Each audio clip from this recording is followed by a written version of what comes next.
Hey there, it's Carly with the Expat Focus podcast. A topic that comes up quite often in our Facebook groups is moving abroad with children. What's the ideal age? Especially if they're going to need to learn a new language. What about the best time of year to move? And how do you make the assimilation process from learning new cultural norms to making new friends as smooth and enjoyable as possible? My guest today is someone who can speak from experience.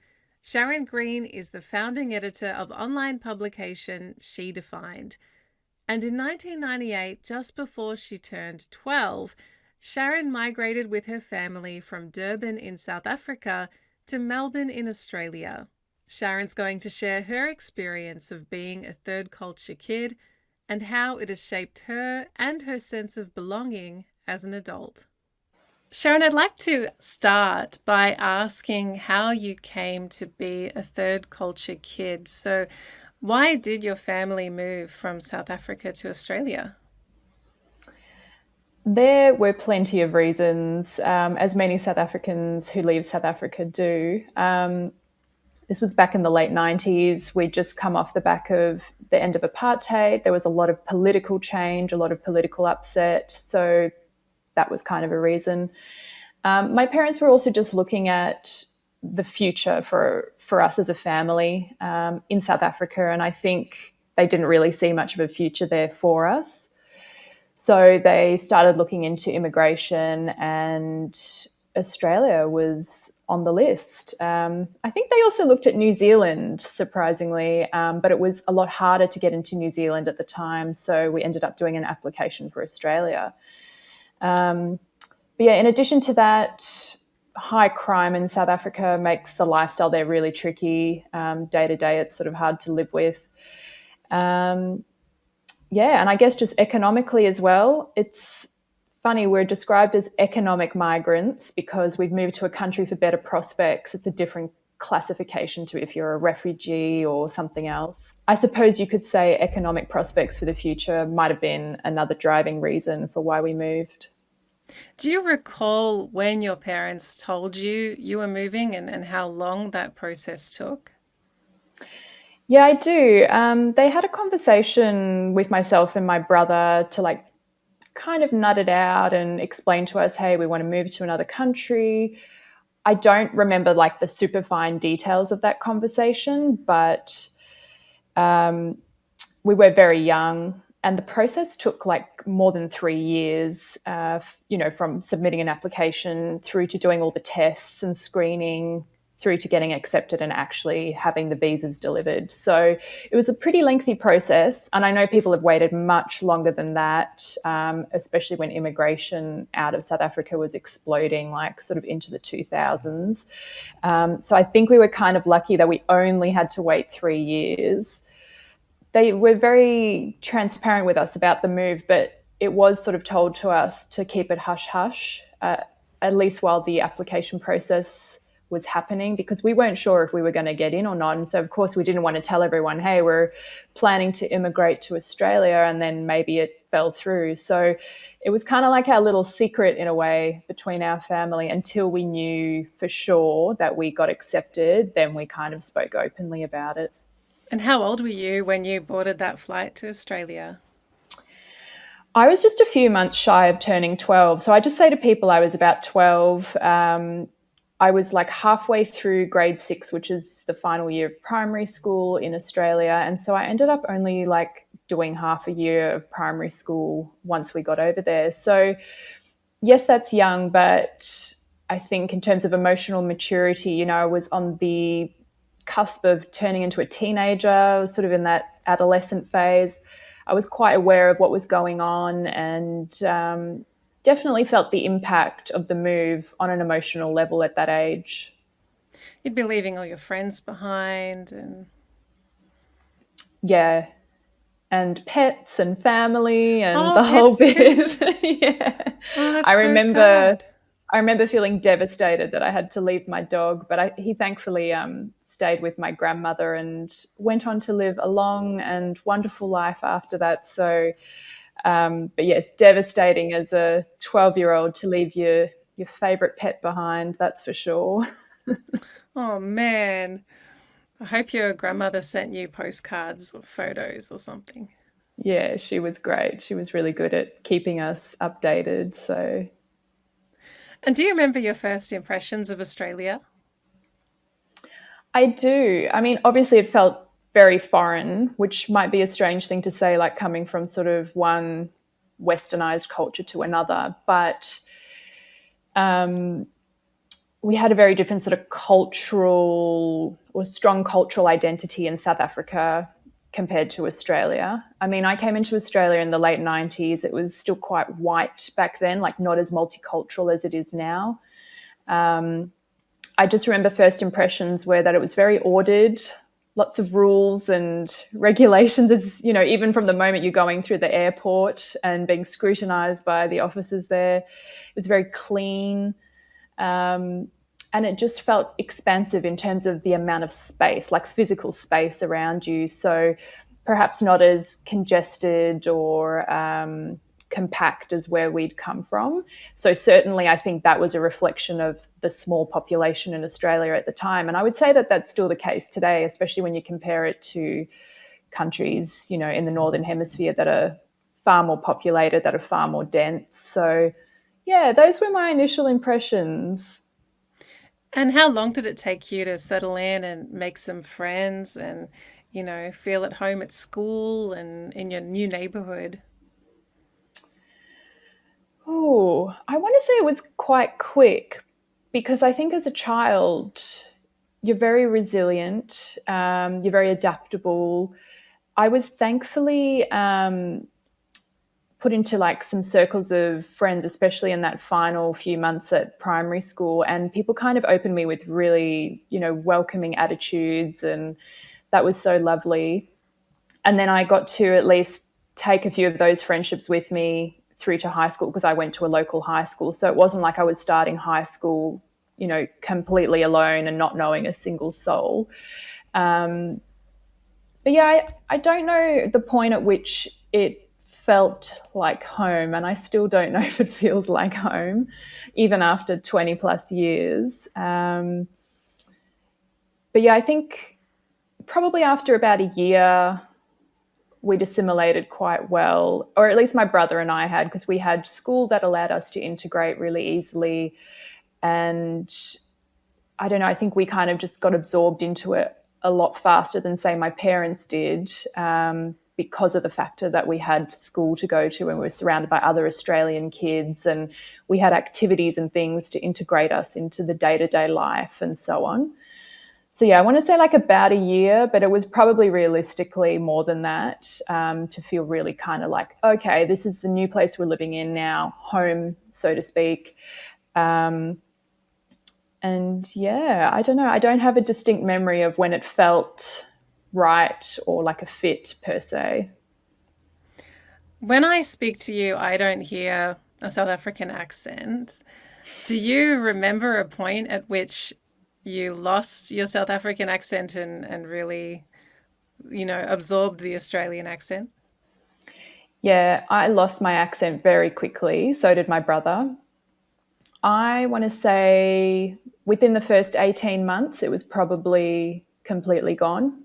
Definitely by the first 2 years, because I remember being in year 8 at high school and telling some people that I was from South Africa, and they didn't believe me. They thought I was having them on and making a joke because I was so convincingly Australian with my accent and everything else that I had to actually be like, no, I'm serious. That's where I'm from. And you can come and meet my parents and you'll hear their accent. I'll prove it.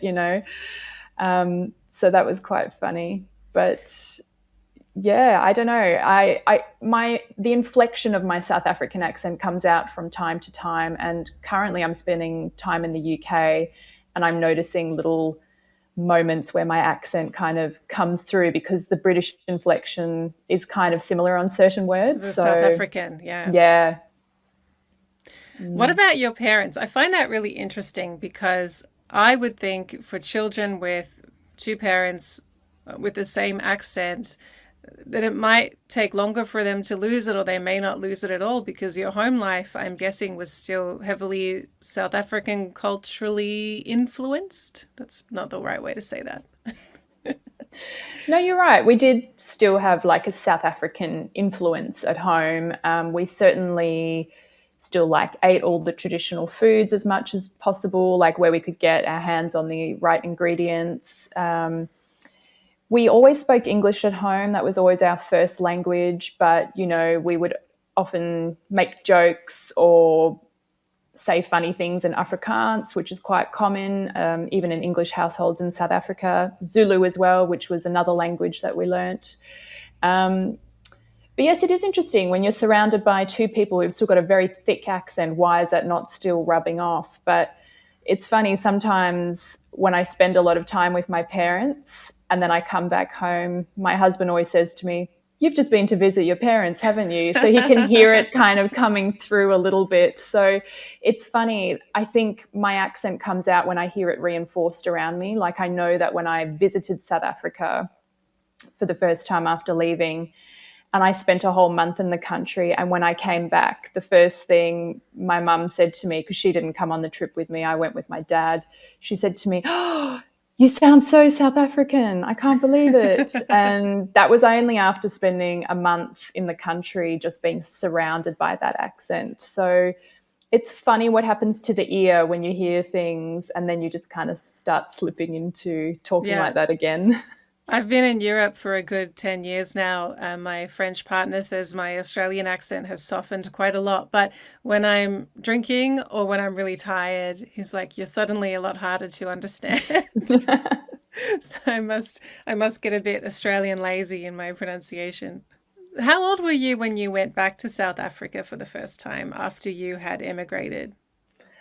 I was 19. I had just turned 19. It was always my number one goal after finishing school to just focus on saving as much money as possible to get back over there. So that's essentially what I did. After turning 18, I spent the year just working part-time jobs, and just saving for that airfare and some spending money. And it was always a huge yearning for me to go back and see it for myself, especially as an adult or with a more adult mentality. I think it's hard when you leave a country as a child because you kind of have this very childlike view or perspective of what you've left. And then going back, you see it through another lens because you're looking at it from a different level of maturity and life stage as well. So, in saying that, I'd love to go back again now that I'm even older, because 19 is super young. I still had very limited life experience at that age, but I wonder how I would view it now, with all the knowledge and responsibilities of being a proper adult now. Do you remember how that felt at 19? You said you had such a yearning to go back to South Africa. Did it scratch any kind of itch for you at 19 to go back and see where you'd come from, and did it reconcile anything for you? Yes, it in some ways didn't stop the yearning, but it stopped the desire to be going back or wanting to go back to South Africa specifically so much. I think the funny thing that's happened for me is because so many of my South African friends have moved to the UK, I've now transferred that to wanting to come to the UK all the time. So when I come to London specifically, there's a huge South African expat community here and loads of my friends are here. And so I connect with them whenever I come to London. And so coming to London is almost like coming home in a way, because I get to see all my people.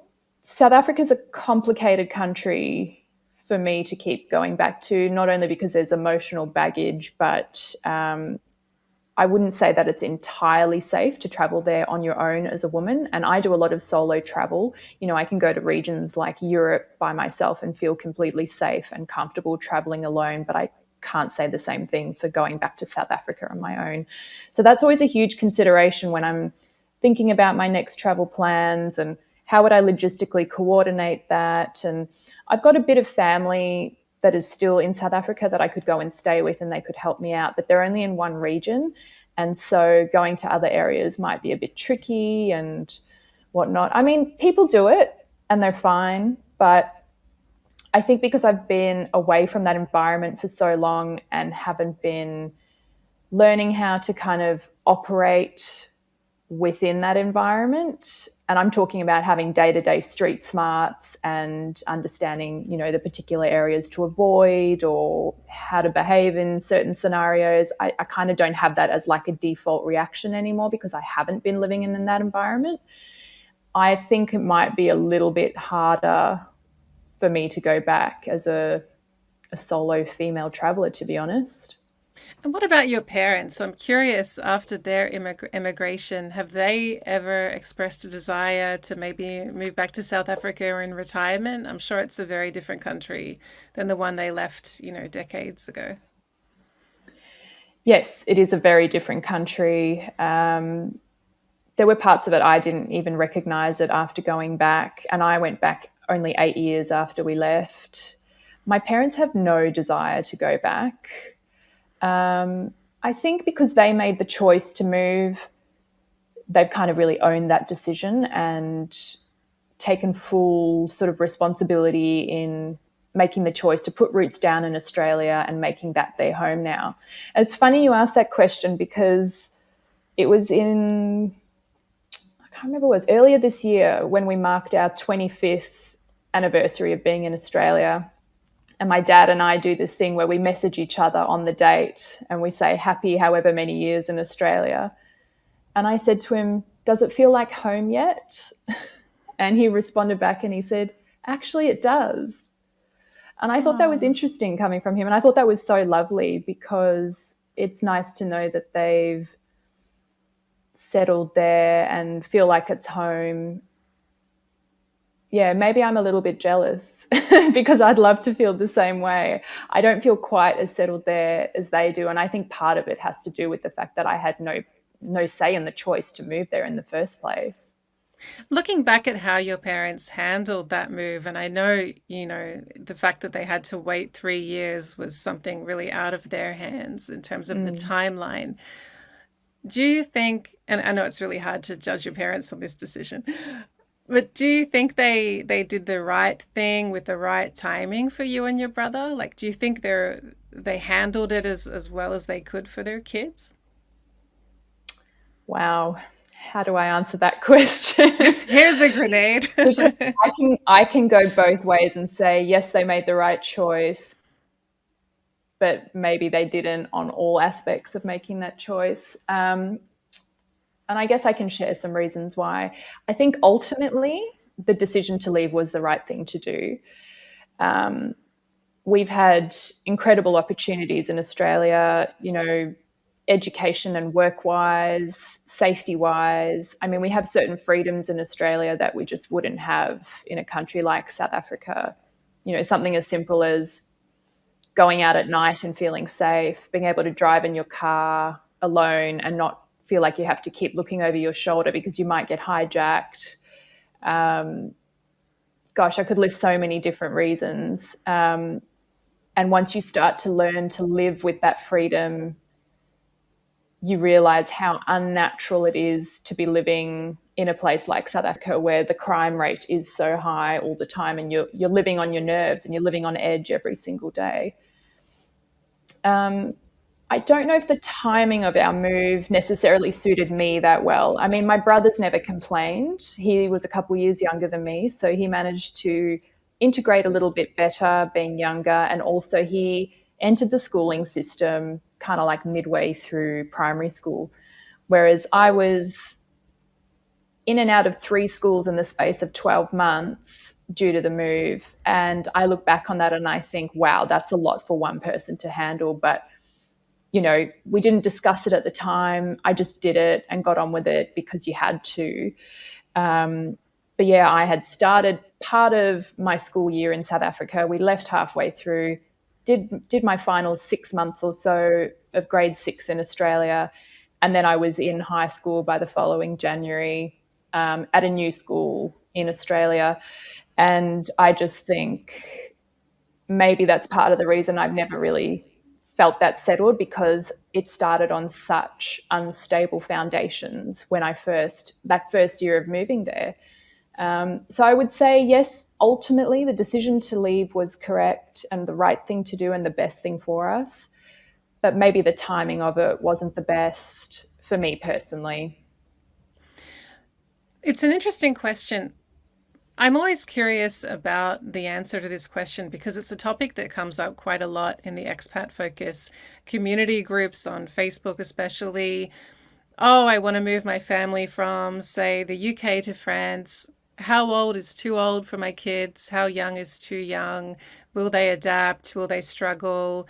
Will they just be sponges and be fine in 6 months? Which is a lot of the answers that people seem to receive is, don't worry about it. They'll be fine.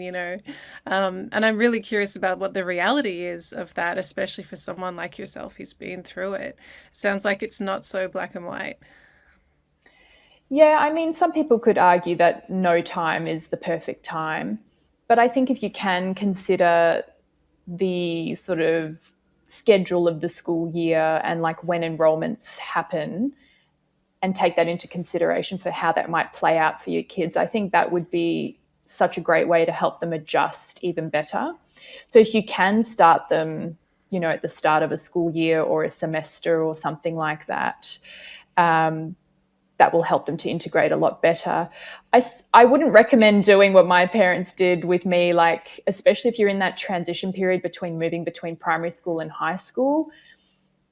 I would say if you can delay it to let them finish off that year of primary school and then move countries for them to start in high school or however it works out, I would say that that would work out better in terms of allowing them to adjust and integrate a lot better.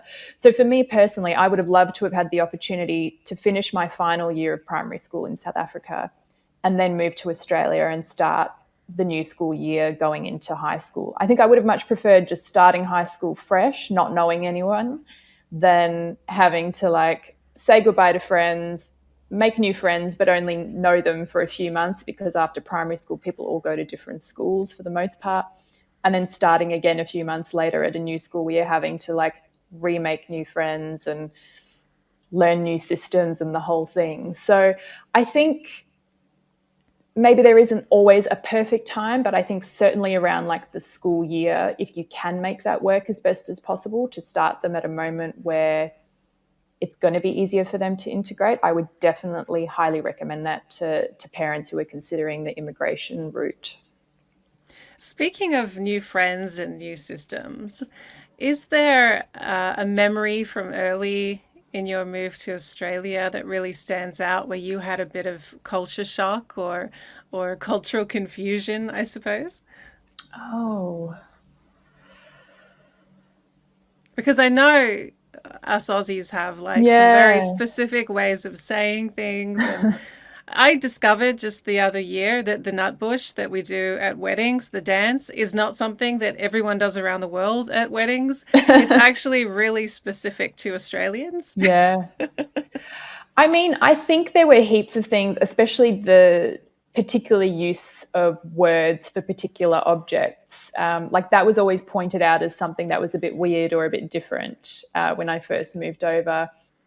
And you just kind of discover them day to day, like such as if you're in a classroom or it's going to sound like such a silly kind of insignificant example, but for things like whiteout, we used to call that Tipex. So I would turn to my classmate and say, "Can I borrow your Tipex?" And they'd be like, "What are you talking about?" And I'm like, "That thing over there." And they're like, "Oh, that's called whiteout." And we would call sneakers or runners, they call them in Australia. We used to call them tackies, which is like a weird word. I get it, and it's not universal, but we just had different names for all these sorts of things. And I remember my dad saying that when he started his job, he asked if he could borrow the bucky, which saying that now sounds really odd, but they were like, "What are you talking about?" And he pointed to the car and he said, "That thing over there." And they go, "Oh, that's a ute." So we Ah. had to learn to let go of a lot of these kind of everyday words that we used in our language which some of those words were a mixture of slang. They were Afrikaans or Zulu adapted words. Like we have so many of them integrated into the English language in South Africa for like everyday descriptive things. And I would say like that's probably been the saddest thing about immigrating, is having to like let go of those little pieces of language purely for assimilation purposes, because I feel like being able to have that in your day-to-day language is kind of the things that keep you connected to your culture. But when no one understands you, you know, the only choice you've really got is to kind of let them go and absorb the new language or the new words for those things. I have a friend whose parents are South African. She grew up in England and has moved to the Netherlands. And she said, "Oh, I really wish my family had spoken to me in Afrikaans because it actually would have helped me a lot with Dutch now that my Yeah. home is the Netherlands." Yeah, 100%. I actually love going to the Netherlands for that reason. I can understand street signs and menus and um, not necessarily the language as a whole, because the languages are quite different. Like Afrikaans is more of a dialect of Dutch. But you can definitely pick up a lot. And I think if she had to learn Dutch, she would have had a great foundation knowing Afrikaans. I know there's a huge South African expat community in the Netherlands, and I wonder if they've kind of been able to use that language to help them integrate a bit better. I mean, not that you need it in the Netherlands, they speak excellent English, Yeah, but true. I'm sure it helps on some level. So we just talked about it a little, but I'm curious, having been through what you've been through and obviously analyzed it a lot in your adult life, what would you do differently if you were emigrating with your own kids today? That's an Hypothetical. interesting, yeah, very hypothetical, because I do not have kids, so I don't know. I've never had to think about how my own choices might impact someone else or other human beings. Um, I think just definitely around that school piece that we spoke about earlier, I would really do my research on that and make a far more calculated decision around the timing of moving. I know it's not always possible. Like in my case, my parents were just desperate to get out of the country and start a new life straight away because they knew that was the inevitable anyway. And things like they sold their house really quickly, like far quicker than they expected. They put it on the market and it was sold within 6 weeks. And so then it was like, okay, we thought that might take a few months and now we don't have a place to live. So I guess we've just got to get on with it. And so therefore they booked in the movers, and we ended up staying with my grandmother for, I want to say like a good month or so before we left, just because we had to like have a bit of time before You we had no home. we had no home. um, but yes, I would definitely consider the timing of schooling and when children can be enrolled in schools, and trying to make that transition a lot more seamless if possible. I mean, like it's always going to be hard because starting over is hard, but yeah, I would definitely pay attention to that. I guess there are so many different sets of considerations depending on where you want to move as well. Like for my parents, moving to the Northern Hemisphere was not really something that appealed to them, even though the UK was definitely a route they could have taken, because I've got UK ancestry in my family. And it probably would have been easier for them from an immigration perspective to get visas and whatnot to the UK. But they just didn't want to have the cold winters, have the seasons reversed. Um, and so that's why I think Australia and New Zealand were quite appealing. So I don't know, they just wanted to maintain having like a hot Christmas, for example, and starting the year in January, not in September, like a lot of schools do in Europe and whatnot. So those are a few things to think about, perhaps. And what about how your parents worked to keep you connected to your cultural identity? Did you have a lot of South African traditions maintained in your home? You said you kind of had to give up some colloquial South African language. Yeah, I personally would have liked a stronger, I guess, connection or practicing the culture a lot more strongly when we were in Australia, like kind of having a bit more pride around that. I think my parents were just so focused on assimilating in a new country. And I definitely remember like my dad's attitude was like, we're in Australia now. We've got to act like Australians. We've got to abide by the Australian rules, and let's just do our best to fit in and play by the rules here. And not that I think that there was a distinct correlation between we need to assimilate, therefore we need to reject our South African isms, but I think it was more that the focus was placed more on let's integrate instead of focusing on let's keep celebrating where we've come from. But for me personally, I would have liked to have maintained a stronger connection to that. Like I would have loved it if we could have kept speaking a bit more Afrikaans in the household so that I could keep up that language. Like I've lost so much of that language. And I've tried to like reconnect with it in my older years by like listening So to much harder though. podcasts and TV shows. And it's so hard, especially because like I've lost a lot of that grounding with the language. So, but yeah, in terms of the things we did do to stay connected to it, I would say it was largely around food. I mean, it's such a food-based culture, as many cultures are, and especially as more South African shops opened up in Australia and we're importing the food items that we'd love to eat. You know, we definitely celebrate a lot more in that way. And often when it was like someone's birthday, we'd request a traditional dish from home just because it was something special and something we could enjoy and kind of remember about where we've come from. My last question, Sharon, is if you feel Australian or if you feel like a foreigner all these years later. Yeah, it's interesting. And it's very interesting to answer that question while I'm currently in the UK because this is neutral territory for me, right? I'm neither in South Africa nor Australia. And I've met a lot of new people while I've been in London this time. And of course, the first thing they ask me is, where are you from? And I always say to them, that's a really hard question for me to answer. And I said, how much time do you have? And so I begin to tell them this story. Well, I was born in South Africa, lived there for, you know, a fair chunk, grew up there essentially, then moved to Australia, been in Australia for 20 plus years, but I've done a stint in London for like 18 months. And then I've been coming back and forth to the UK for the last 10 years on and off. So I've done a few stints here and I keep coming back here because I feel that connection to home, as I mentioned before. How do I identify? I think I definitely identify first and foremost as South African. I still feel South African in me, like when I think of my cultural identity and the foundations of what build that up.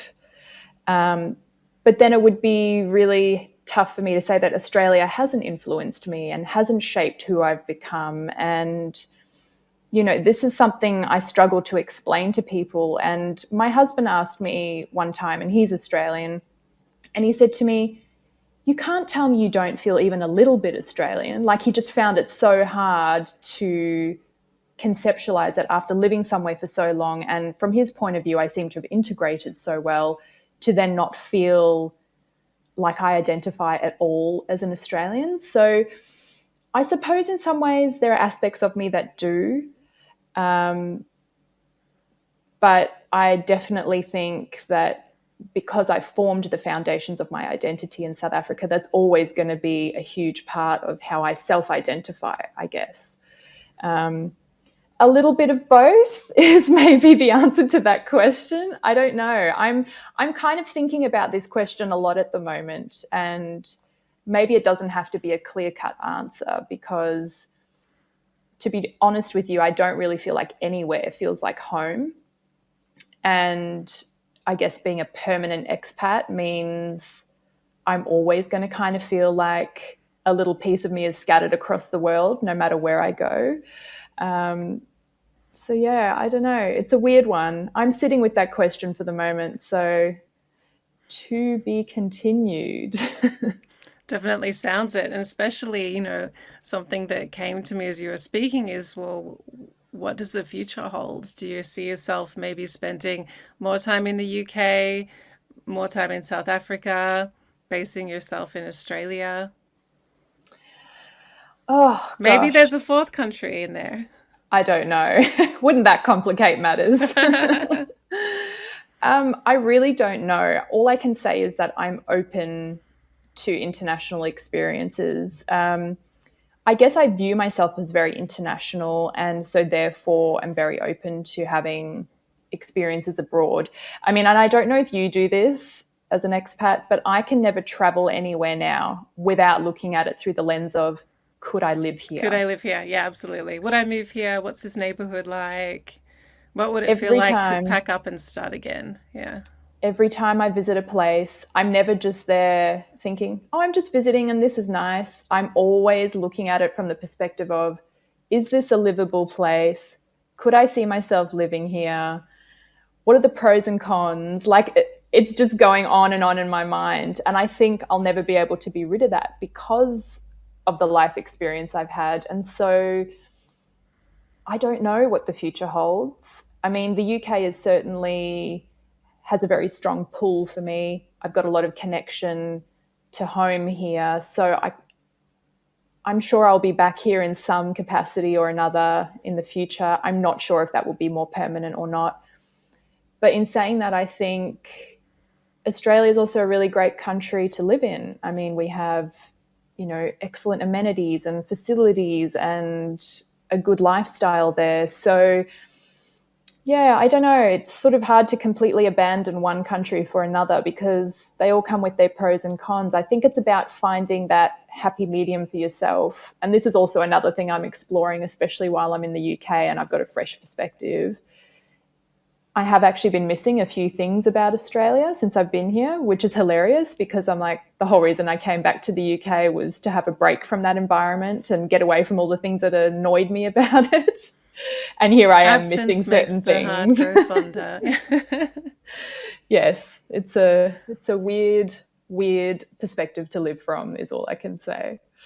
Well, Sharon, thank you so much for coming on the Expat Focus podcast to share your experience growing up as a third culture kid and your connections to Australia, South Africa, Australia, and the UK. Thanks so much for having me. It's been a great opportunity to share my story and I hope people find it useful. That's it for this episode. If you'd like to hear more on this topic, roll back through our podcast archives to my chat with American Rachel Jones, who talks about raising her 3 children in the Horn of Africa. For free access to loads of useful resources to make your move abroad easier, head over to expatfocus.com and sign up to our newsletter. I'll catch you next time.